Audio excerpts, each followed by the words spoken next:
What's going down, 49er faithful? It's JD with Hawk Hater TV.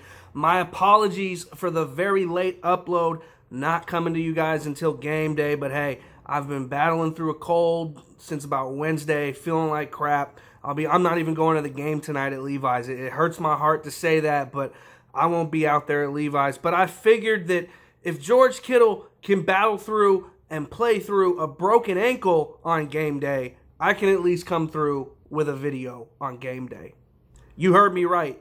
The news broke this morning that George Kittle suffered a broken ankle against the Arizona Cardinals back on Halloween, that Thursday night football game, early in the first quarter, and played through that injury and came away with the game that he did. George Kittle is an absolute warrior, and after missing the last few weeks due to that injury, he is due back in the lineup tonight against the Green Bay Packers. Now, of course, when they say broken ankle, you don't know necessarily the severity of the injury. For all we know, it could be just like a displaced fracture in the foot, non-displaced fracture.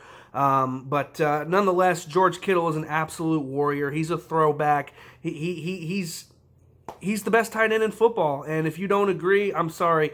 This ain't the channel for you. You can unsubscribe. You can go watch somebody else. But I'm telling you right now, George Kittle is the best, toughest tight end in the game today. And he's proven that when he takes the field tonight against the Green Bay Packers, 3 weeks removed from breaking his ankle in a game. So let's talk about tonight's game against the Green Bay Packers, shall we? The lights are going to be bright. All eyes are going to be on the Bay Area when your San Francisco 49ers are taking on the Green Bay Packers tonight at Levi's Stadium. I cannot wait. I am pumped up for that game. Like I said, I won't be there tonight. I'm disappointed, but I know all my Niner Empire family, tailgating in blue lot, tailgating in green lot, are going to be holding it down for me. And I know it's going to be loud. I know it's going to be crazy. And I know it's going to be one hell of an atmosphere tonight at the game at Levi's Stadium. But with that in mind, I want to get something off of my chest before I get into necessarily my 3 keys to victory for this game. You see, the Niners have a stretch of games coming up. This week against the Green Bay Packers, next week against the Baltimore Ravens, and the following week in New Orleans against the Saints. And everyone's saying, man, this is going to be the test for the 49ers. This is going to be that huge test. The Niners haven't played anybody yet. Man, oh man, what are the Niners going to do? This is the toughest 3 games in this point in the season in NFL history. The Niners are facing 3 straight opponents with an 800 winning percentage or better. All teams are 8-2. Yada, yada, yada, yada, yada. All that talk, all that noise. Everyone's saying, man, this is going to be tough for the San Francisco 49ers. They're talking about the teams that the San Francisco 49ers have to play against. But let me just tell you this. Nobody's talking about the contrary.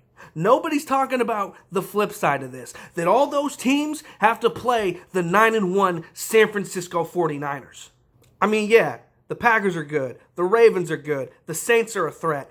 But so are the 49ers, people. The Niners are 9-1 for a reason. They're a hell of a football team. Stop discrediting my squad. Give us some goddamn credit, why don't you? I know the Niners are playing some tough teams coming up, but hey, those teams are playing a tough San Francisco 49ers team. Keep that in mind. So now that all that is out of the way, let's get into JD's 3 keys on how we can beat these Green Bay Packers tonight.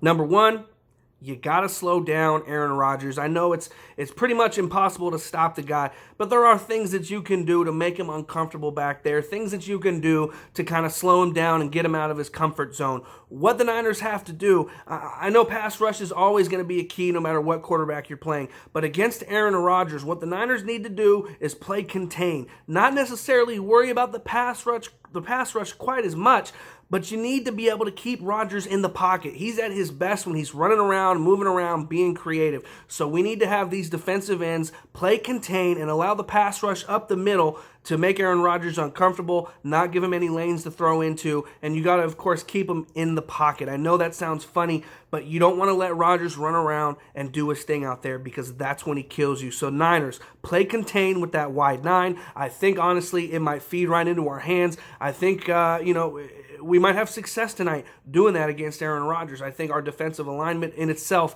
kind of, allows us to do that.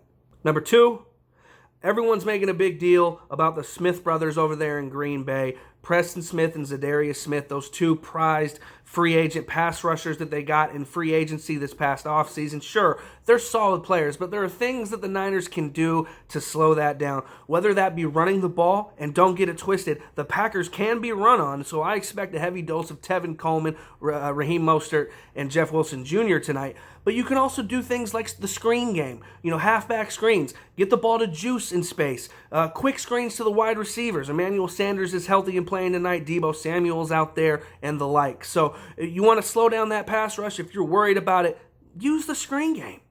And number 3, it's going to be the return to the starting lineup of 49ers cornerback Ahkello Witherspoon. Now, he got a few snaps in last week against the Arizona Cardinals.